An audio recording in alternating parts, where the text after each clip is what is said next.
The Mysterious Traveler.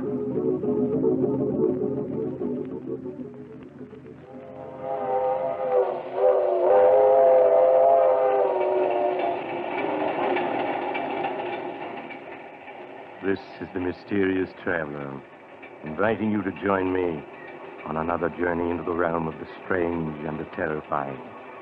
I hope you will enjoy the trip, that it will thrill you a little and chill you a little.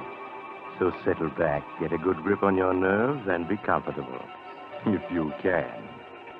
Where are we going? Why, we're going to visit a man who could change the soul of a human being from one body into another, in a story I call They Who Sleep.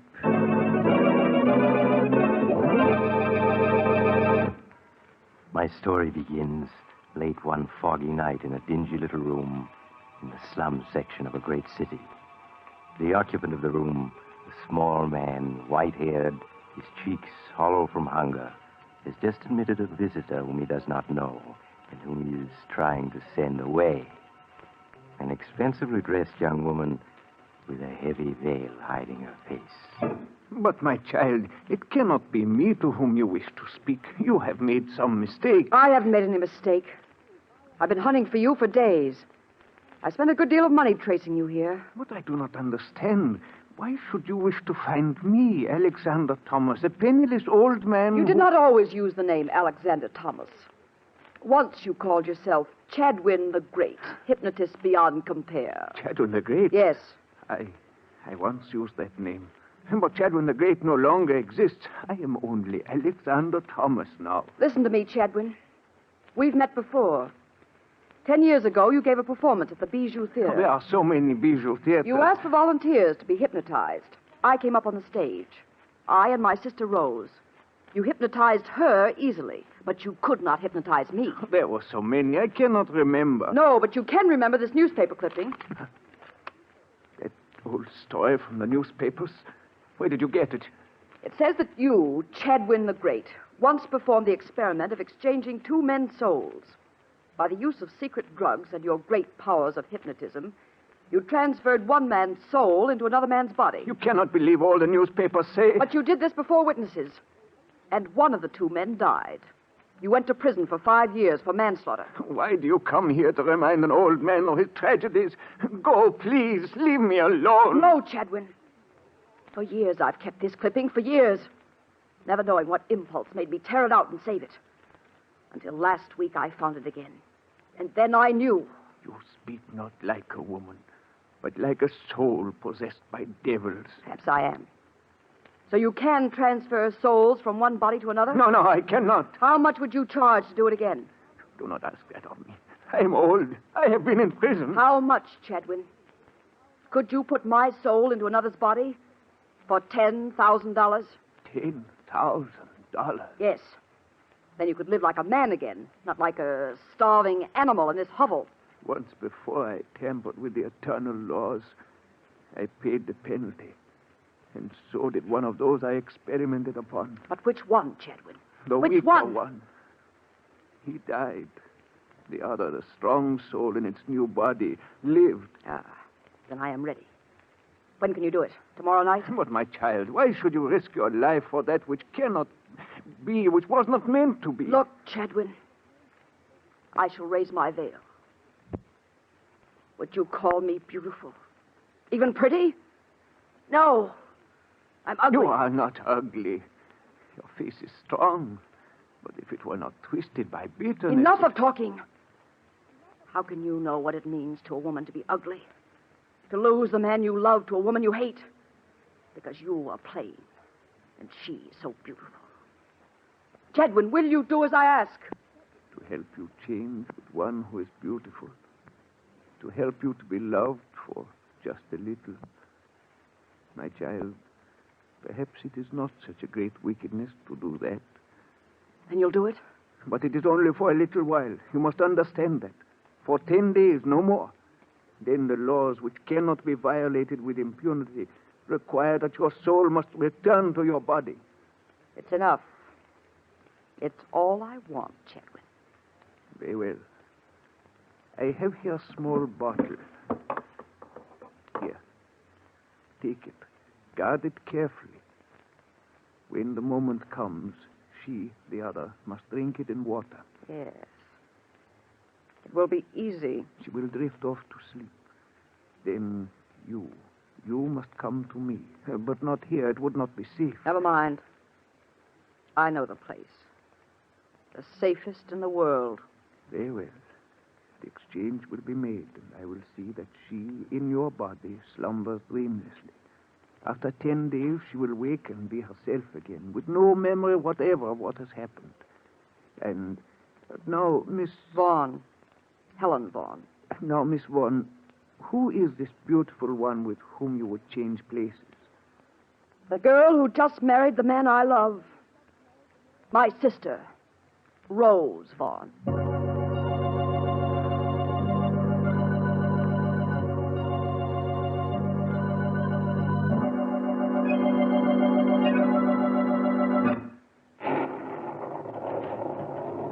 Good morning, Bessie. Good morning, Miss Helen. Where's Miss Rose? She's gone downstairs yet? Mrs. Tabor, you must learn to say now, Miss Helen. Mrs. Tabor, then. She's in her room, Miss Helen. Is Mr. Tabor with her? Yes, he is. All right, Bessie, thank you. Helen, is that you? We thought we heard your voice. Come on in. Leonard's just leaving for the office. Good morning, Helen. How's the best sister-in-law I ever had? Hello, Rose. Leonard. Darling, what's the matter? I know. Did you hear what time this young lady got in last night? It must have been quite a party. Leonard, I hope you aren't keeping tabs on Helen. No, but I did hear the clock strike 3 just as her door closed. Well, me for the office.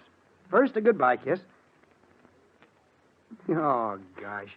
I sure picked myself a beautiful wife. Oh, run along, you silly. Bye, Helen. Got a sisterly kiss for me? Leonard, don't put your arms around me, please. Well, there's sisterly affection for you. You'd think she hated me. Oh, run along, Leonard. They probably need you downtown to polish off a big deal. Yeah, they probably do at that. Okay, I'm on my way. Bye, you two. Bye, darling. Well, Helen, you are in a mood this morning. I just think you two carry this lovey-dovey business to a ridiculous extreme. Helen, it's as if... Well, as if you disliked seeing Leonard kiss me. You don't have to be constantly kissing him in front of other people, do you? Helen, oh, my dear, I didn't realize. Didn't realize what? Didn't realize it. Oh, Helen, darling, believe me. Someday the man will come along who'll mean just as much to you as Leonard does to me. You'll find him. I'll help you find him. Listen, I'll give some parties and invite a lot of you Stop it, Rose. Let go of me. Don't go gushing over me, you idiot. Helen, how can you be so cruel? Oh, stop sniveling like that. I'm sorry, Helen, but you're always so sharp when anybody tries to be nice to you. And you're always so nice to everybody, so soft, so sweet.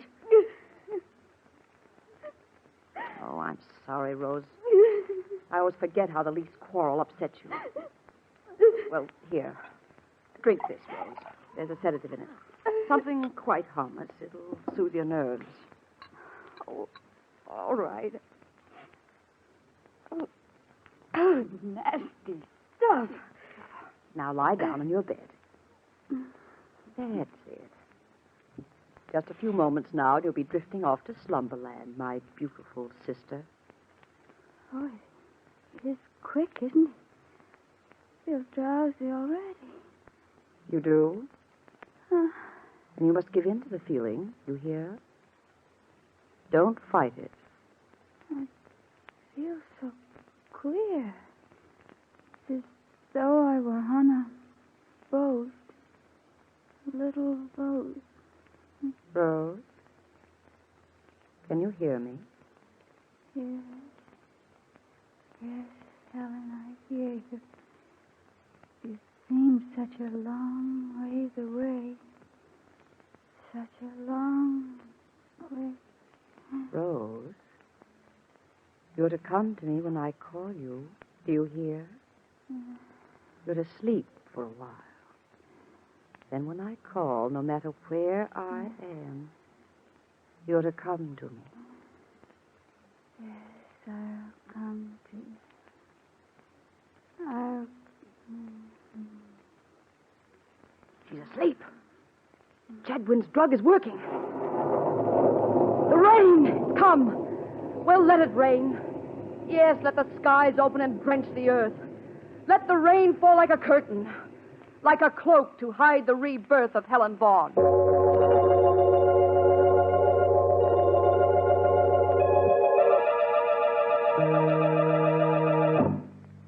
Leaving her sister Rose in a slumber so deep it was almost death-like, Helen Vaughn hurried to her room. There she wrote a note addressed to Rose and Leonard, explaining that she had decided suddenly to go off by herself on a trip to Mexico, and that they would probably not hear from her for some time. Then she put on her hat and coat and slipped out. All day she waited in a hotel. Then when night came, she picked up Chadwin the Great in a rented car and drove him through the storm into a spot well outside the city, where she turned into an ancient cemetery. There she brought the car to a stop before a low building of white marble over which ivy and moss had grown for many years. With a heavy key, she opened the massive padlock, and they entered, shutting the door behind them. The air in this old mausoleum is dank odor of a charnel house. But where else could the living lie asleep, peaceful and undisturbed, as safely as here among the sleeping dead? No, I will not go through with it. You already have your money. You cannot back out now. Then in heaven's name, let us be finished quickly. Quickly, yes. The storm should hide the car from the cemetery guards, but we must take no chances. Now, here's a flashlight I brought. I'll turn it on. Look there, Chadwin, at the tiers of compartments this tiny stone building holds. Each compartment with its iron door, each holding within it a coffin in which lies the dust of a Vaughn. I see them, yes. 12 of them. This one, here on the bottom, is empty. Meant someday to hold the body of Helen Vaughn. Tonight it shall receive her. No, this is madness. I'll open it. There. See that narrow, dark compartment? So small, so quiet, so restful, so safe from disturbance. In it for the next 10 days shall rest my body, holding the soul of my sister Rose. No, there must be some other way. None that is safe. While my body sleeps and I am absent from it, it must be where no one can find it. And here, no one ever will. I do not like it. Hold the light. I'll slide into it. It's quite roomy enough. The stone is chilly, but what matters that to one who is asleep? Going. Rose Vaughn, hear me. Enter the body that awaits you here. Enter quickly and wait.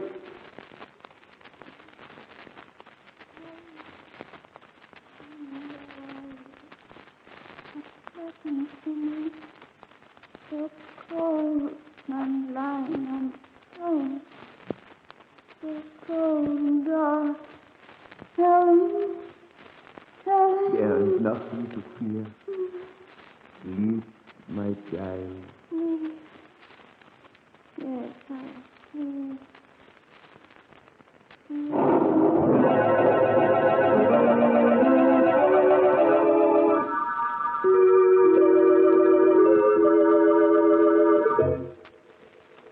Quickly, Chadwin closed and latched the iron door of the compartment, slipped from the mausoleum, snapped the padlock on the huge door again, and was gone.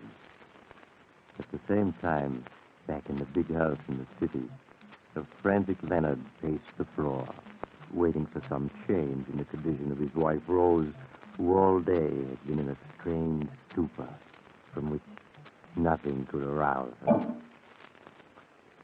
There. Doesn't she look better? Yes, I think she does. She's waking up. Rose. Rose, darling, don't be frightened. Why, Leonard, Yes, of course it's me. Who did you think it was going to be? I don't know. I was startled. I guess I must have been dreaming. Rose, what's happened to you? Why, your voice sounds just like Helen's. Really, Leonard? That's odd. Perhaps I'm catching a cold. No. Now you sound like yourself again. But for a moment, I'd have sworn it was Helen speaking. I guess I've been so worried I'm just imagining things. Oh, Leonard, hold me close. Close, darling, close. Always, Rose. Always. Always. Yes, always. She'll never have you back. Never. What are you saying, Rose? I was just thinking of how much I love you. So much that I'll never let anything take you away from me. Never.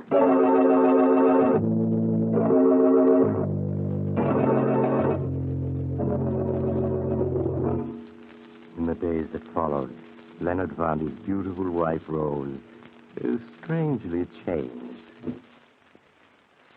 You've been different somehow these last 10 days. In fact, ever since Helen went away so unexpectedly. Have I, Leonard? How? Well, you've been gayer, more headstrong, too. It's almost as if you'd acquired a whole new character. Well, perhaps I have. And how do you like this new wife of yours? Well, I do, and I... Don't? Oh, please, I don't mean it. It's just that... Well, I was so in love with the old Rose, it's a little hard to get used to the new. And all these bills that you're running up. Why, that's not like the Rose you used to be. Oh, Leonard, I do hope you're not too mad at me because... Well, what is it this time? Another fur coat? Worse than that. We're going to give a party. Another? Why, that's 3 in 10 days. Rose, I forbid it. You can't, Leonard, because I've invited everybody already. Rose, it's so unlike you. Why, you act more like Helen than like yourself these days. Never mind, darling. You'll get used to the change in me. In time.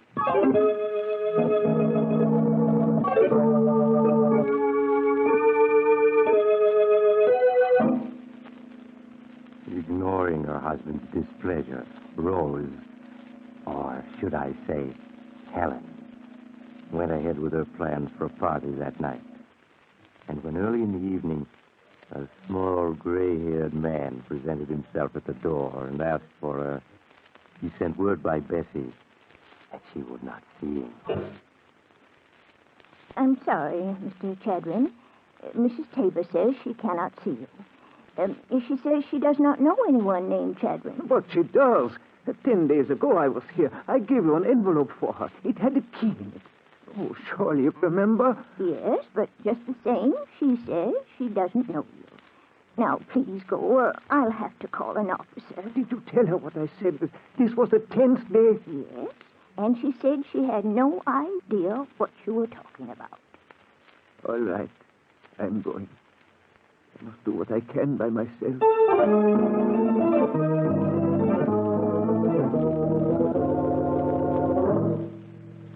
And while the gay party went on, miles away in the old cemetery, Chadwin the Great worked frantically with a hammer and chisel to force the padlock on the door of the mausoleum in which, unknown to the world, a sleeping girl lay hidden. Look, got to get it open. Won't let me into our house. Won't even talk to me. Won't let me warn her. She won't. What is that? Dog's coming this way. There he is. Somebody trying to break into the Vaughn mausoleum. The guards. I must run for it. Look out, he's getting away. Hey, you gray brother. Give a little sympathy. They missed me. Got to get back to town. I must warn her. She's got to know.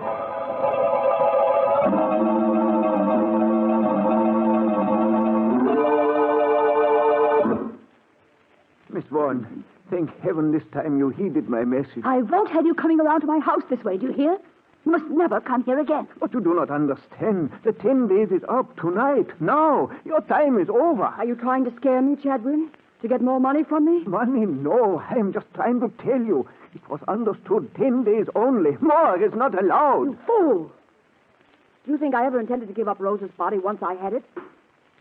In that narrow crypt in the tightly locked mausoleum, my body has long since died from lack of air. And Rose has died with it. But I remain alive. So, that is what you planned. I should have guessed. But it is not so. Your body is not dead. It is in a sleep so deep that it scarcely breathes. It needs no food, no water. But sometime tonight the dog will wear off, and your sister Rose will claim her body again, while you, Helen Vaughn, will wake to find yourself locked within a burial crypt. No. No, it's not true. It is true. And you will not be asleep. You will be awake, needing air, and there will be no air. You're just trying to frighten me. Tonight I tried to open the tomb to save you. I was driven away by guards with dogs. But what can I do? Only if we can reach the tomb in time to open it can you be saved. And we must go now. I'll get the key. And we must hurry. Hurry!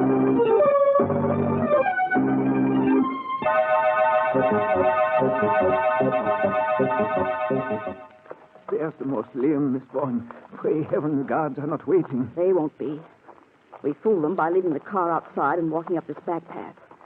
Now hurry, Chip. What is it, Miss Vaughn? I don't know. For a moment, I felt so dizzy. So weak. It's Rose, trying to return to her body. We cannot waste an instant. Hold me up.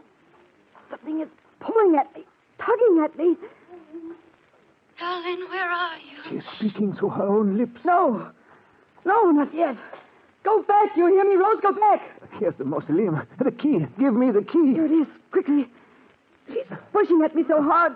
No. Helen, help me. Everything is so dark. Where are you? Go back. Go back, I say. Chedwin, have you got the lock out yet? It won't unlock. It must. They put a new padlock on. Oh, dear heavens, they've changed the lock. Helen, No. It's getting dark. Dark. It's hopeless. We cannot enter. Helen, where are you? No. We can't both be in the same body. Go back. Helen, I'm frightened. Don't force me out. Help me. Go back Helen. where you were. Help me. Wait, Rose, wait. Help me. Helen. Helen. No, don't. Rose, you mustn't. You The mustn't. guards, they're coming back. Where am I? What's happened to me? Sleep, child. Sleep a little longer and wake without memories. Please. Yes. Please. For Helen, I can do nothing now. And the guards, they must not catch me. They must not catch There he is. We got him this time. Holy cats.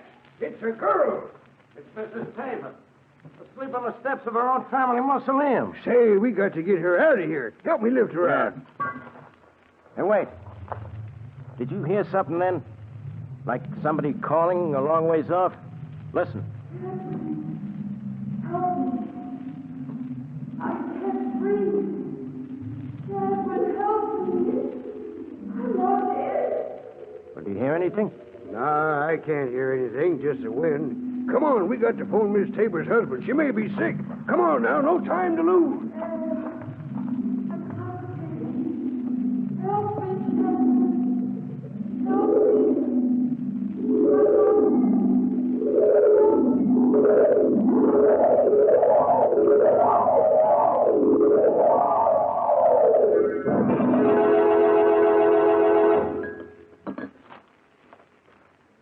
Rose, do you remember anything about a man named Chadwin? Chadwin? No, I don't, Leonard. Well, Bessie says he called several times last week to see you. The last time was the night of the party. You're sure you don't remember him? No, Leonard. I'm sorry, Oh, but... it's all right, darling.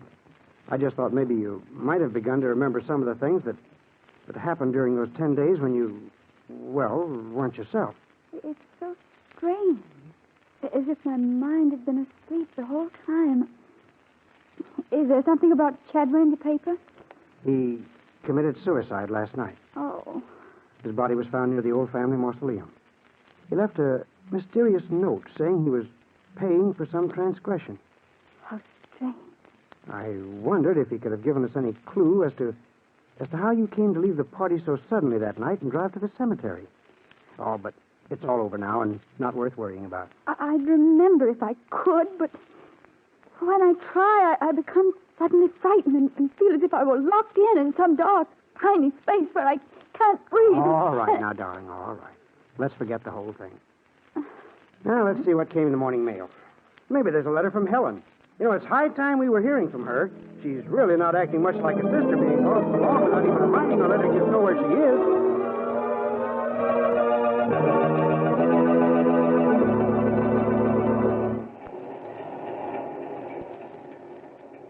This is the mysterious traveler again.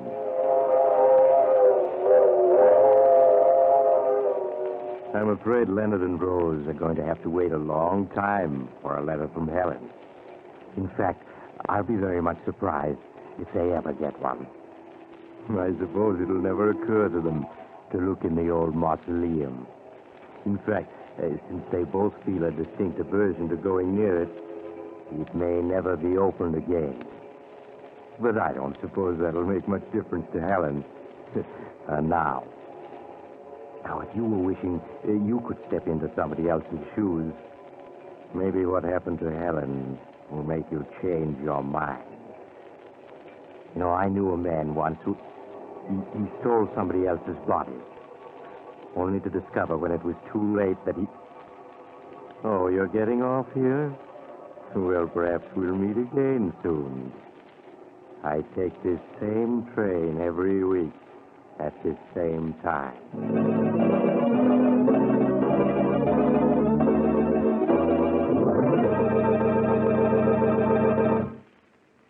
You have just heard Chapter 55 of The Mysterious Traveler, a series of dramas of the strange and terrifying.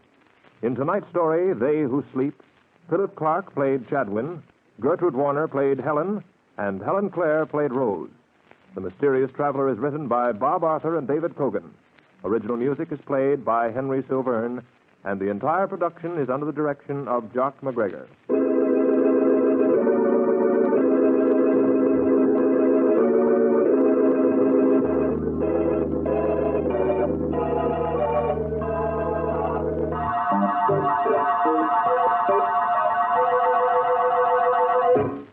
Listen next week to a tale titled Escape Through Time. Another Tale of the Mysterious Traveler.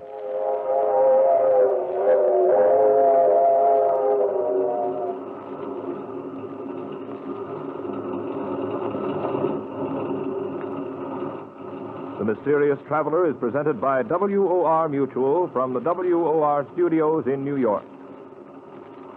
This is Mutual.